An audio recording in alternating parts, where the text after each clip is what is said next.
Dans une maison familiale, c'est là que nous retrouverons Peter Parker, jouant à cache-cache, sans se douter une seule seconde que ce sont ses derniers instants avec ses parents. En entrant dans le bureau de son père, un effroyable bordel va le paniquer. Richard Parker arrive donc en stress, récupérant un dossier et effaçant tout ce sur quoi il bossait. Les parents déposent alors leur fils chez son oncle Ben et sa tante May. Ils doivent partir loin et sans leur fils.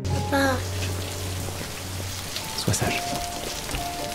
Plusieurs années plus tard, Parker semble assez emmerdé par un élève en particulier, Flash Thompson. Bon, on me fera pas croire que ce Peter est un loser, hein, c'est pas possible. Vas-y, dépêche, repose-le. Eugène. Hé, mec. Allez.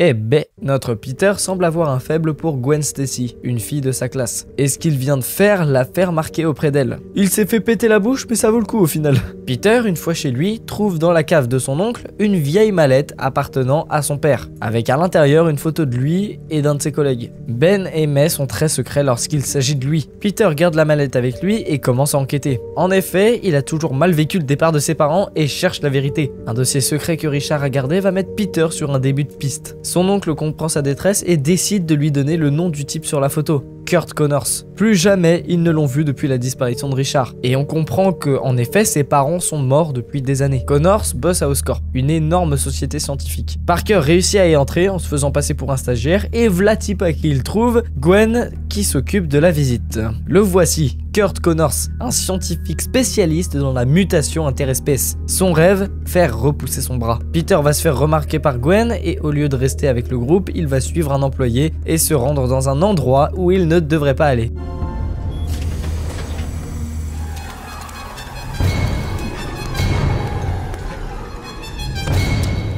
Eh ben bravo.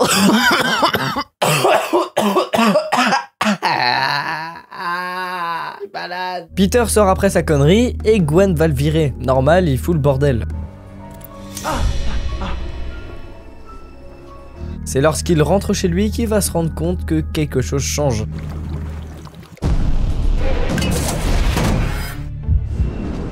J'ai pas fait exprès, je voulais pas... Hey.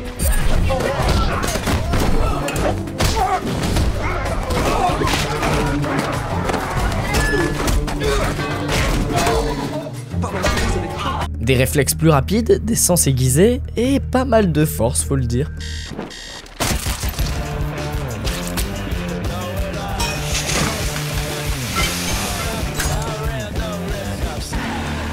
Peter retourne voir Connors, lui avouant que c'est le fils de Richard Parker. Kurt et son père travaillaient sur le transfert génétique entre les espèces. Richard était focalisé sur les araignées et les résultats étaient incroyables, jusqu'à son départ et la destruction de ses recherches. Depuis, c'est échec sur échec. Peter parvient à trouver une solution au problème de Connors grâce en partie aux documents de son père. Il est bluffé, tu m'étonnes. Il commence à revoir l'espoir de retrouver son bras. Plus tard, de retour au lycée, Flash fait toujours chier le monde. Alors pour une fois, Peter se défend et l'humilie. D'accord. Et si je fais ça? Et comme ça? Allez, Flash. Emmène-toi, c'est quand tu veux, Parker.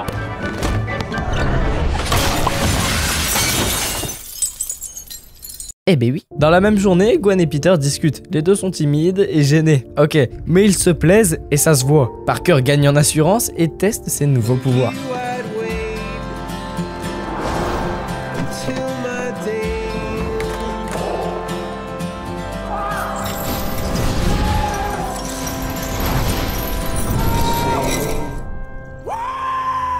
Connors veut aller plus loin et tester directement les trouvailles de Peter. Échec sur échec pour apercevoir une lueur d'espoir. La formule est immédiatement injectée à une souris à 3 pattes. On verra ce que ça donne plus tard. En rentrant, Peter n'est pas allé chercher sa tante, ce qui rend Ben bien en colère. Il lui fait reproche sur reproche jusqu'à ce qu'il parle de son père. C'est le portrait craché de ton père. Tu tiens vraiment de lui, Peter, et c'est une bonne chose. Il pensait que si on pouvait faire quelque chose de bien pour les autres, l'obligation morale de le faire. On ne parle pas de choix, mais de responsabilité. Où il est? Oui, mon père. Est-ce qu'un instant il a pensé que c'était sa responsabilité d'être présent pour me dire tout ça lui-même? Rêve, comment oses-tu? Comment j'ose? Comment toi tu oses? Peter, reviens ici, s'il te plaît.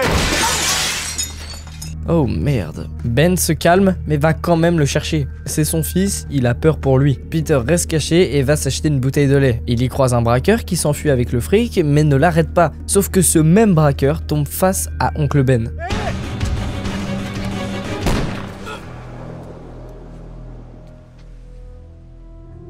Peter le voit au loin et le rejoint. Malheureusement, il est trop tard. Un portrait robot du tueur a été dessiné, en plus comme indice de savoir qu'il a une étoile tatouée sur le poignet gauche. Tante May est dévastée, c'en est trop. Il a des capacités, il veut agir. Peter se crée ses propres toiles d'araignée et un masque pour aller avec. Retournant tout New York à la recherche de l'assassin de son oncle, il va attirer l'attention sur lui et principalement d'un capitaine de police.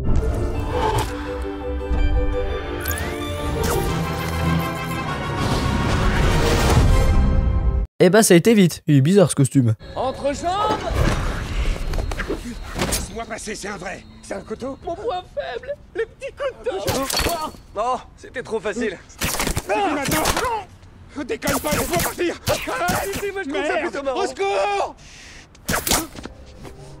Oh, ça aurait pu être bien plus méchant. Décidément, il ne le retrouvera jamais. Suite à cela, ce sont des flics qui vont le poursuivre. Faut croire que les justiciers c'est mal vu. Ah mais là, il a toute une brigade à ses trousses. Pour autant, ça ne l'empêche pas de s'échapper quand même. Les disparitions fréquentes de son neveu inquiètent May. Les balafres sur son visage, ça aide pas.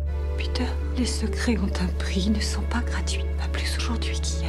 Du côté d'Oscorp, la patte de la souris a repoussé. Connors sait que ce n'est pas une réussite pour autant. D'autres tests doivent être faits. Sauf que son supérieur ne veut plus attendre et directement aller faire des tests sur l'humain. Norman Osborn, le grand patron, est mourant. Il ne peut plus attendre. Kurt refusant, il se fait virer du projet sur lequel il bossait depuis des années. Quel fils de pute! Connors voit son rêve partir en fumée. Il décide alors de faire un test sur lui-même. Gwen invite Peter à manger chez elle le soir même. Ça avance bien cette affaire. Et devinez quoi? Le père de Gwen, c'est le capitaine George Stacy, soit le flic qui lui colle au cul depuis un moment.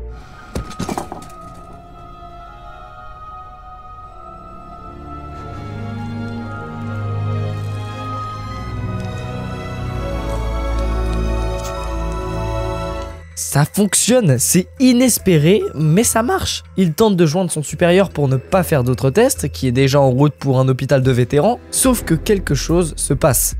Hey man, ça va derrière? Contente-toi de conduire. Le dîner est plutôt tendu. Ils parlent de l'homme araignée et ont, comme qui dirait, un avis divergent. Ouais, on va dire ça comme ça. Tu crois qu'on est là à manger des beignets avec les pouces profondément enfoncés dans notre cul? Ils sortent avec Gwen pour prendre l'air après cet épisode plutôt chaotique. Peter veut lui dire qui il est, il veut vraiment lui dire que c'est lui, mais ça ne sort pas.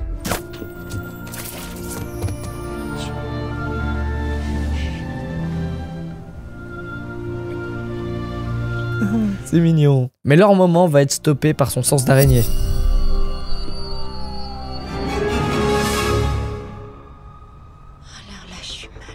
En effet, il s'est passé quelque chose. Une créature est sur le pont et balance toutes les voitures par-dessus bord, se dirigeant ensuite vers le connard de chez Oscorp. Tous les véhicules ont été rattrapés par Peter et la créature s'enfuit immédiatement. Un enfant coincé dans une voiture, évidemment notre héros accourt et parvient in extremis à le sauver. Qui êtes-vous? Spider-Man. Connors s'évade dans les égouts après son périple en lézard géant. À cause de lui, le capitaine Stacy émet un mandat d'arrêt envers Spider-Man, qui lui se rend compte de la menace du lézard. Il comprend qui il est en voyant le sérum sur le bureau de Connors, mais surtout en voyant l'état de la souris.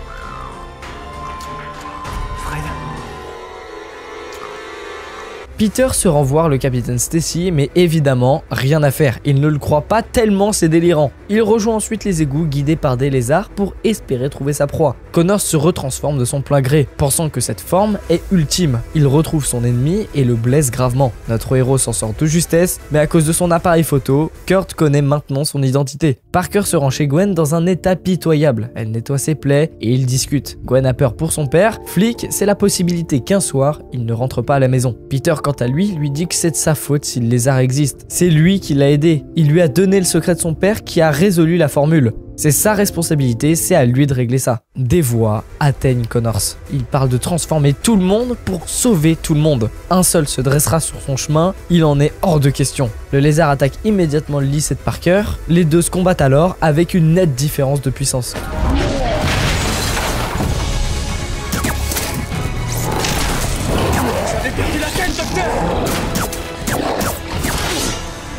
Au secours. C'est dégoûtant.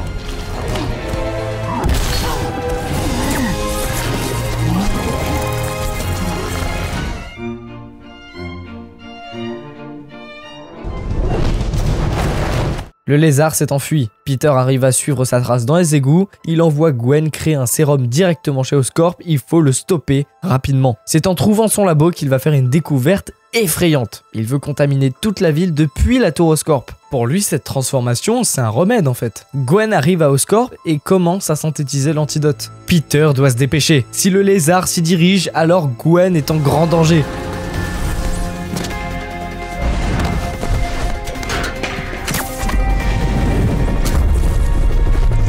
Le capitaine ne le lâche pas et finit par l'avoir. Peter est maintenant inconscient à la merci de George Stacy qui peut enfin voir son visage.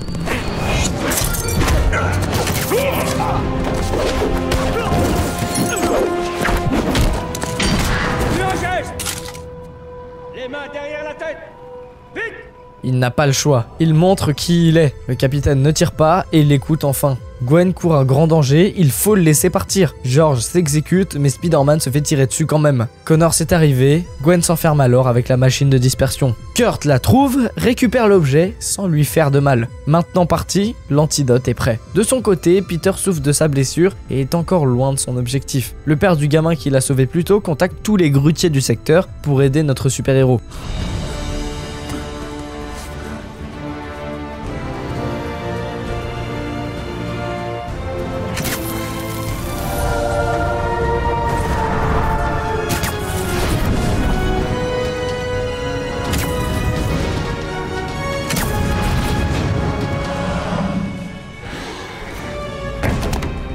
Enfin arrivé sur la tour, il lui faut maintenant arrêter la bête. Gwen sort et voit son père, elle lui donne l'antidote directement. La machine est presque prête, 2 minutes avant la mise à feu. Aucune pitié du côté du lézard, Spider-Man se fait briser ses lance-toiles, complètement piégé.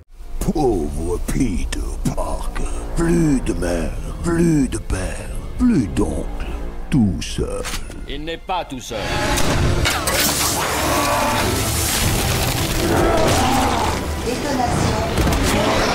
La glace l'empêche de se régénérer. C'est le moment. Parker fonce pour placer l'antidote. Malheureusement, le père de Gwen se fait transpercer par les griffes du monstre. Ça y est, l'antidote est diffusé. La tour se brise et Peter se fera sauver par Connors de retour à la réalité. Il fonce voir le capitaine qui arrive à dire quelques mots avant de mourir. Il sait que Spider-Man est un héros, il l'a maintenant compris. Spider-Man se fera des ennemis, alors il veut que Gwen reste en dehors de tout ça. Il lui fait même promettre pour sa sécurité. Un enterrement eut lieu. Un enterrement où Peter ne se rendra pas publiquement. Gwen est dévastée par la mort de son père et par l'abandon de son copain. Elle a compris pourquoi. Ouais, elle connaît son père. Mais au fond d'elle, elle sait que ça ne durera pas.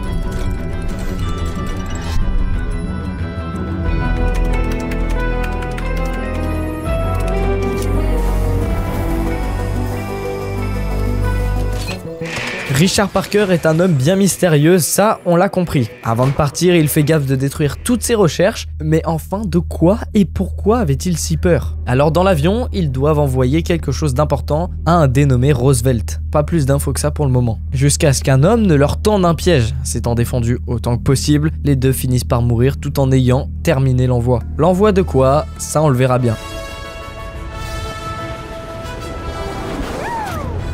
De retour avec notre Spider-Man qui a maintenant un costume bien plus classe, mon dieu qu'il est beau. Il poursuit un braqueur ayant volé du plutonium et ce de la façon la plus sérieuse qui soit.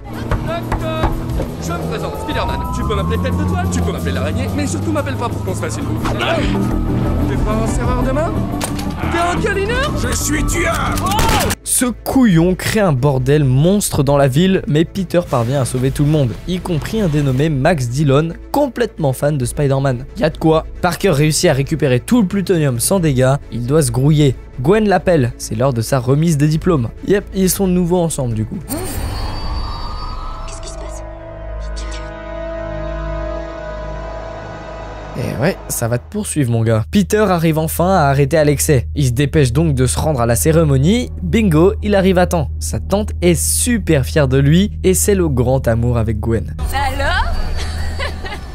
Tu te feras des ennemis. Alors je veux que tu me promettes quelque chose, ok? Laisse Gwen En dehors de tout ça... Il ne peut pas faire semblant. Le soir même, il rompt avec elle. Peter ne peut pas faire comme si de rien n'était. C'est pas à son père de choisir, certes, mais il a trop peur qu'il lui arrive la même chose. Et ça se comprend. Pour autant, il ne peut pas s'empêcher de la suivre. Oh, regarde qui est là. Spider-Man. Revoilà Max, le fanboy absolu. C'est son anniversaire et semble être plutôt seul. Oh le pauvre. Parce que je sens que cette journée va être incroyable. Ouais, j'espère pour toi. Ils bossent à Oscorp. Putain, encore eux. Ils ont créé le premier réseau électromagnétique au monde capable d'alimenter toute la ville.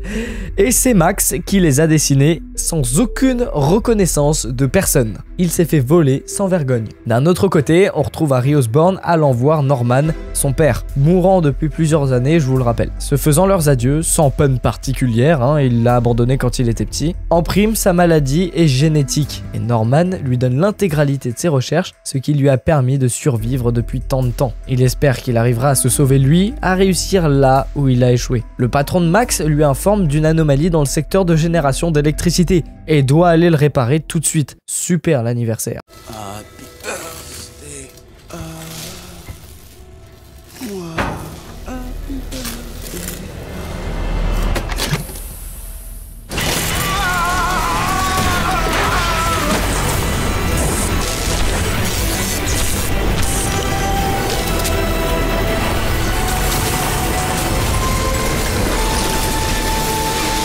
Oh putain, c'est pas vrai. Peter, apprenant la mort du père de son ancien ami, va le voir. Ça fait 10 ans qu'ils ne se sont pas vus, et les retrouvailles sont plutôt chaleureuses. Sauf que Mencken, un des employés d'Harry, le suit pour essayer de le faire virer, lui étant le nouveau patron. En prime, il est au courant de l'accident de Max, mais décide de tout mettre sous le tapis.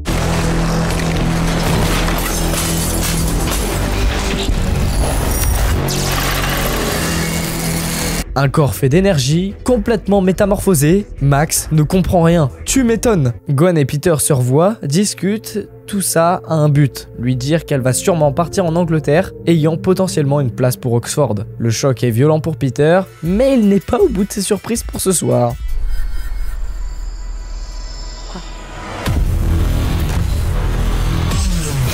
Max, complètement perdu au milieu de la foule, se fait traiter comme un monstre. Il ne contrôle pas ses pouvoirs et va expulser violemment son énergie. Spider-Man arrive et parvient à le calmer. Parker se souvient finalement de lui, il lui propose de partir loin d'ici pour discuter. Et au même moment, un sniper tire sur Max et le fout dans une colère noire. Croyant que Spider-Man l'a trahi, il se déchaîne sur lui et les civils. Peter arrive à les sauver pour l'affronter ensuite, sauf que son ennemi est extrêmement puissant.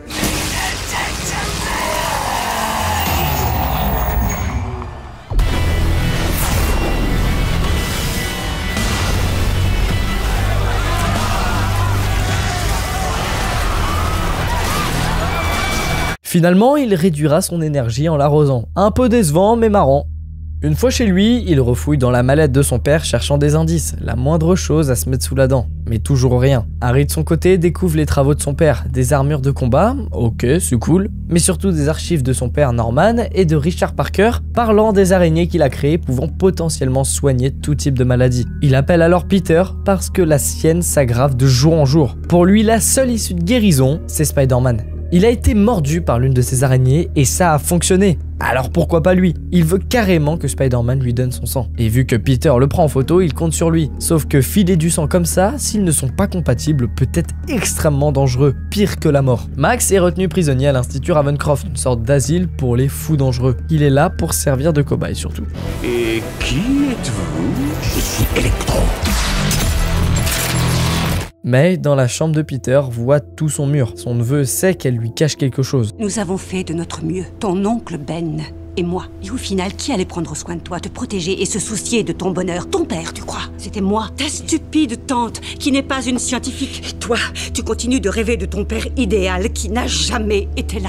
Tu es mon fils. Sache qu'en ce qui me concerne, tu es mon fils. Et je refuse de te faire souffrir. Des fédéraux sont venus quelques jours après leur mort pour révéler que Richard et Mary s'étaient enfuis et avaient abandonné toute leur famille pour de l'argent grâce à ces recherches. Ah bah là oui, ça change tout. Spider-Man prend la décision d'aller voir Harry. Il est content, mais sa joie va être de courte durée. Il ne peut pas lui donner son sang. Harry est dans un état pitoyable et perd patience très vite. Tu essaies de protéger ta petite personne. Nous avons juste besoin d'un peu plus de temps. Justement, j'ai pas de temps.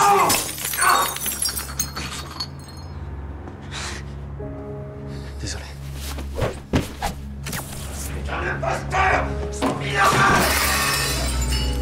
Parker détruit toutes ses recherches à propos de ses parents, jusqu'à exploser une calculatrice contenant des pièces particulières. Il reprend alors les recherches, le menant dans une station souterraine secrète, Roosevelt. Il y a d'autres choses à comprendre, on dirait. Une employée d'Harry, voyant sa détresse, lui informe de par une conversation qu'elle a espionnée que le venin des araignées a été sauvegardé à la destruction de ces dernières. C'est au moment de regarder les projets spéciaux qu'il va tomber sur le cas de Max, dit comme étant mis sur le côté par Harry lui-même. Mencken apparaît et le fait virer. Il l'a évidemment piégé. Hors de question que vous m'enterriez moi aussi. J'ai comme l'impression que vous avez déjà un pied dans la tombe. Ce n'est qu'une simple question de temps. Vous allez avoir une mort affreuse comme votre père. Mais contrairement à lui, vous ne manquerez à personne. Tout prend une autre tournure. Peter, une fois dans le métro, utilise l'une de ses pièces, ce qui active un souterrain secret. À l'intérieur du train se trouve un labo et un ordinateur venant de s'allumer. Un fichier vient de se charger, on l'a enfin, la vérité. Mon nom est Richard Parker. Beaucoup de mensonges vont être dits à mon sujet. J'aimerais que le monde sache la vérité. Norman voulait servir des travaux de Richard pour faire des armes biologiques et a ensuite fait de fausses preuves contre lui. Le souci avec le venin des araignées, c'est que l'ADN humain implanté dedans, c'est le sien. C'est pour ça que Peter a bien réagi, mais que ça ne serait pas forcément le cas de n'importe qui. Richard a essayé de détruire toutes ses recherches, pour ensuite filer au plus loin, n'ayant pas d'autre choix que d'abandonner son fils. La voilà enfin la vérité. Harry ne perd pas de temps et s'introduit à Ravencroft pour libérer Electro, ayant des ennemis communs, Spider-Man et Oscorp. Harry veut y retourner pour le venin et Electro, le pouvoir, l'énergie absolue pour se venger du vol de ses plans. Donnez-moi une raison de vous faire confiance. Parce que j'ai besoin de toi. Besoin de moi. Sans toi, sans ton aide, je n'ai pas la moindre chance de survivre. S'il te plaît, je sais ce que ça fait d'être rejeté. Wow, bah putain, il est bien plus puissant qu'il n'y paraît. Gwen est en route vers l'aéroport. Elle a été prise à Oxford et ne perd pas de temps. Electro et Osborn retournent à Oscorp. Une fois la sécurité dégagée et Mencken récupéré, Max s'enfuit tandis que les deux autres se dirigent vers le sous-sol du sous-sol. Les projets les plus secrets de l'entreprise et le venin des araignées que Mencken injecte directement à Harry. Et ça semble marcher. Sa maladie s'enlève pendant un court instant.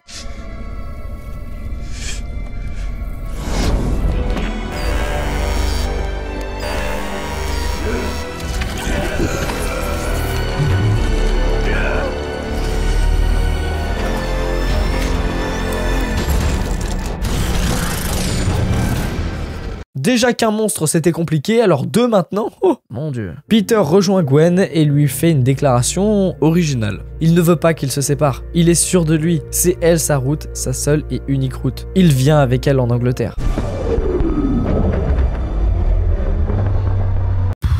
Oui bah la merde ne fait que commencer là. Toute la ville subit une coupure de courant. Les contrôleurs aériens, les hôpitaux, partout. Gwen magnétise les lance-toiles de Peter pour résister aux éclairs. C'est prêt, il court vers son destin. Deux avions s'apprêtent à entrer en collision. Ils n'ont aucune visibilité, il faut faire vite. Tu arrives trop tard, Spider-Man. J'ai conçu ce réseau électrique. Tout sera sous mon contrôle. Je deviendrai un dieu à leurs yeux. Un dieu qui s'appelle l'ampoule. Peter résiste. Ses lance-toiles fonctionnent bien. Mais malheureusement, c'est loin d'être suffisant. Electro le malmène. Oh, je me sens mal.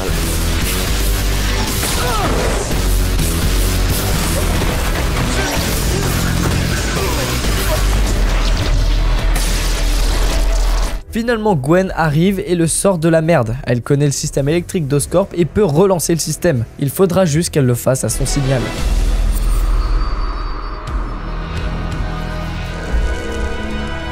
Peter fait ce qu'il peut pour échapper à son ennemi. Il relie les câbles brisés avec sa toile alors qu'il se fait électrocuter à fond par Max. Finalement, Gwen réactive le système et crée un retour d'énergie surpuissant contre Electro. Ça réactive l'électricité de la ville à temps et explose leur ennemi. Notre héros est quand même bien affaibli, mais enfin, tout est réglé. Le bouffon vert s'approche et voit Gwen, comprenant alors que Spider-Man, c'est Peter. Il voit la trahison de son ami et décide alors de foncer sur sa bien-aimée, voulant la tuer pour se venger. Harry la laisse tomber, Peter la rattrape, mais le bouffon n'en a pas fini. Les deux se combattent étroitement dans le clocher, le planeur d'Osborn fait tomber Gwen. Peter est en posture critique, il doit à la fois arrêter Harry et sauver Gwen.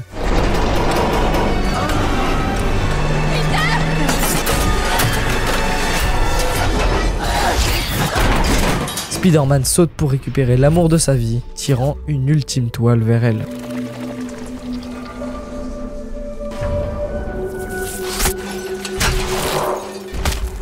Gwen se fracasse le cou contre le sol. Peter n'en croit pas ses yeux. Il ne veut pas le croire. La personne qu'il aime le plus en ce monde est morte. Mais réellement, c'est terminé.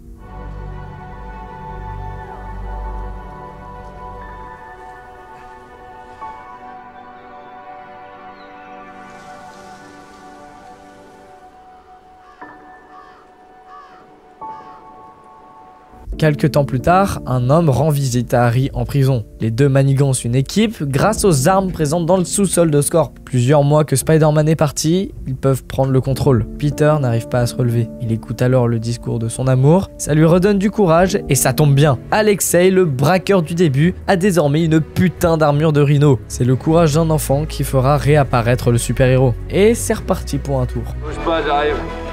Ah, ça m'avait manqué.